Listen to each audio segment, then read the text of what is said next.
ಮೆಳ್ಳಿಕೇರಿ ಗ್ರಾಮದಲ್ಲಿ 6ನೇ ಶ್ರೀ ಬಸವ ಗೋಪಾಲ ಪರಮಾರ್ಥಿಕ ಸಪ್ತಾಹ ಕಾರ್ಯಕ್ರಮದ ವೇದಿಕೆ ಮೇಲೆ, ಪವಿತ್ರ ವೇದಿಕೆ ಮೇಲೆ ದಿವ್ಯ ಸಾನ್ನಿಧ್ಯವನ್ನು ವಹಿಸಿಕೊಂಡಿರುವಂತ ನಮ್ಮ ಬಂಡಿಗಿಣಿ ಅಪ್ಪನವರ ಅಡಿದವರಿಗೆ ಭಕ್ತಿ ಪೂರ್ವಕವಾಗಿ ದೀರ್ಘ ಸ್ವೀಕಾರ ನಮಸ್ಕಾರವನ್ನು ಮಾಡಿ ಉಪಸ್ಥಿತಿರುವಂತಹ ಇನ್ನೋರ್ವ ಸಾನ್ನಿಧ್ಯ ವಹಿಸಿಕೊಂಡಿರುವಂತಹ ಪರಮ ಪೂಜರಲ್ಲಿ ವಂದಿಸಿ, ವೇದಿಕೆ ಮೇಲೆ ಉಪಸ್ಥಿತಿರುವಂತಹ ಎಲ್ಲ ನನ್ನ ಗೌರವಾನ್ವಿತ ಗಣ್ಯರೇ, ಆಗಮಿಸಿರುವಂತಹ ಎಲ್ಲ ನನ್ನ ಶ್ರದ್ಧೆಯ ತಾಯಿಯರೇ, ಹಿರಿಯರೇ, ಯುವ ಮಿತ್ರರೇ, ಪತ್ರಿಕಾ ಮಾಧ್ಯಮದ ಹಿರಿಯರೇ, ತಮ್ಮೆಲ್ಲರ ಅಂತರಾತ್ಮಕ್ಕೆ ನನ್ನ ಅನಂತ ಭಕ್ತಿಯ ನಮಸ್ಕಾರಗಳನ್ನು ಮೊದಲಿಗೆ ಸಲ್ಲಿಸಿ,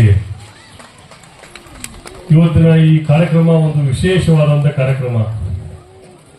ಸಾವಿರಾರು ಕಾರ್ಯಕ್ರಮಗಳನ್ನ ನಾನು ಅಟೆಂಡ್ ಮಾಡಿದ್ದೀನಿ. ಆದರೆ ಇವತ್ತು ಈ ಒಂದು ಕಾರ್ಯಕ್ರಮಕ್ಕೆ ನಾನು ಬಂದಿದ್ದು ಒಂದು ವಿಶಿಷ್ಟವಾದಂತಹ ಕಾರ್ಯಕ್ರಮ ಅಂತ ನಾನು ಭಾವಿಸ್ತೀನಿ. ಇಷ್ಟೊಂದು ಭಕ್ತಿಪೂರ್ವಕವಾಗಿ ಏನು ತಾವೆಲ್ಲರೂ ಈ ಒಂದು ಮನಸ್ಪೂರ್ವಕವಾಗಿ ಏನು ನಮ್ಮ ಬಂಡಿಗಿಣಿ ಅಪ್ಪನವ್ರನ್ನ ತಾವೇನು ಆರಾಧಿಸ್ತಾ ಇದ್ದೀರಿ, ಅದಕ್ಕೋಸ್ಕರನೇ ಈ ಒಂದು ಕಾಲಕ್ಕೆ ಇವತ್ತು ಮಳೆ ಆಗ್ತಾ ಇದೆ ಅಂತ ಹೇಳಿದ್ರೆ ಅದು ತಪ್ಪಲ್ಲ. ಇವತ್ತು ಅನೇಕ ನಮ್ಮ ತಾಯಿಯರು ಇವತ್ತು ತಮ್ಮ ಅನಿಸಿಕೆಗಳನ್ನ ಹಂಚಿಕೊಂಡು ತಮ್ಮ ಜೀವನದಲ್ಲಿ ಆಗಿರುವಂತ ಜ್ವಲಂತ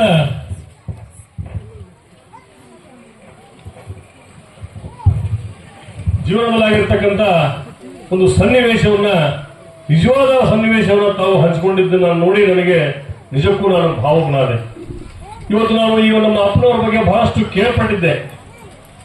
ಬಂಡಿಗಿನ ಅಪ್ಪನವರು ಬಹಳಷ್ಟು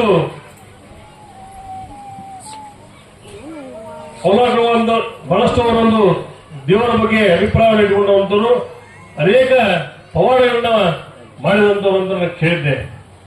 ಅವರಿಗೋಸ್ಕರ ಈ ಭಾಗದಲ್ಲಿ ನಮ್ಮ ಶಂಕರ್ ಇಟ್ನಾಡ್ರವರಾಗಿರ್ಬೋದು, ಅನೇಕ ಯುವ ಮಿತ್ರರು ನನ್ನ ಹತ್ರ ಬಂದು ಈ ಬಾರಿ ನಮ್ಮ ಈ ಕರ್ನಾಟಕದ ಒಂದು ಪ್ರಶಸ್ತಿಯನ್ನ ಬಂಡಿಗಿನ ಅಪ್ಪನವರಿಗೆ ಕೊಡಿಸಲೇಬೇಕು ಅಂತ ಬಹಳಷ್ಟು ನನಗೆ ಪ್ರೆಷರ್ನ ಮಾಡಿದಂತ ಸಂದರ್ಭದಲ್ಲಿ ನಾನು ಕೂಡ ಮುಖ್ಯಮಂತ್ರಿಗಳಲ್ಲಿ ಮತ್ತೆ ನಮ್ಮ ಜಿಲ್ಲಾ ಉಸ್ತುವಾರಿ ಸಚಿವರಲ್ಲಿ ಕೂಡ ಹೋಗಿ ಅವರ ಬಗ್ಗೆ ನಾವು ಕೇಳ್ಕೊಂಡಿದ್ವಿ.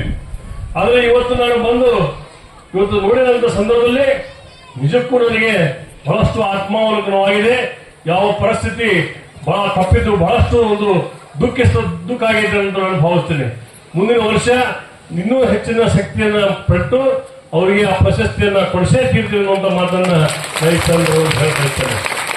ಇವತ್ತು ಈ ಒಂದು ಮೆಳ್ಳಿಕೇರಿ ಗ್ರಾಮದಲ್ಲಿ ಎಷ್ಟೊಂದು ಈ ಜನ ಬಂದು ಅವ್ರ ಬಗ್ಗೆ ತಾವು ಏನು ಕೇಳ್ತಾ ಇದ್ದೀರಿ ಅದನ್ನ ನಿಜವಾಗ್ಲೂ ನಿಮ್ಮ ಜೀವನದಲ್ಲಿ ಪಡ್ಕೋದ್ರಲ್ಲಿ ಎರಡು ಮಾತಿಲ್ಲ ಅನ್ನುವಂತ ಮಾತನ್ನ ಈ ಸಂದರ್ಭದಲ್ಲಿ ಹೇಳ್ತೇನೆ.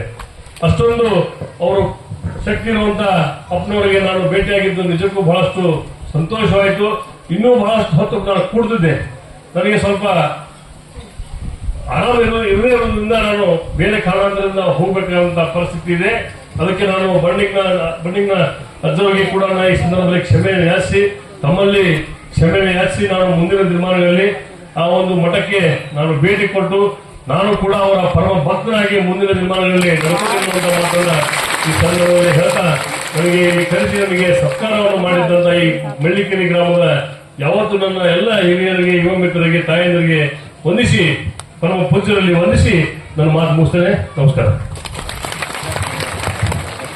ಇಲ್ಲಿವರೆಗೆ ನಾ ಎಲ್ಲ ಕಡೆ ಅಡ್ಡಾಡಿದ್ರು ಇಂಥ ಒಂದು ಕಾರ್ಯಕ್ರಮ ನೋಡಿಲ್ಲ. ನಾನು ಕೂಡ ಅಪ್ಪಾಜಿಯರ ಭಕ್ತ ಆಗ್ತೇನೆ ಅಂತಕ್ಕಂಥ ಭರವಸೆನ ಇಟ್ಟಿರ್ತಕ್ಕಂಥ ಸರ್ ಅವರಿಗೆ ಚಪ್ಪಾಳೆ ಮುಖಾಂತರ ಧನ್ಯವಾದಗಳು ಸಲ್ಲಿಸ್ತಾ, ಇದೀಗ ಪ್ರಕಾಶ್ ವಾಲೆ ಸರ್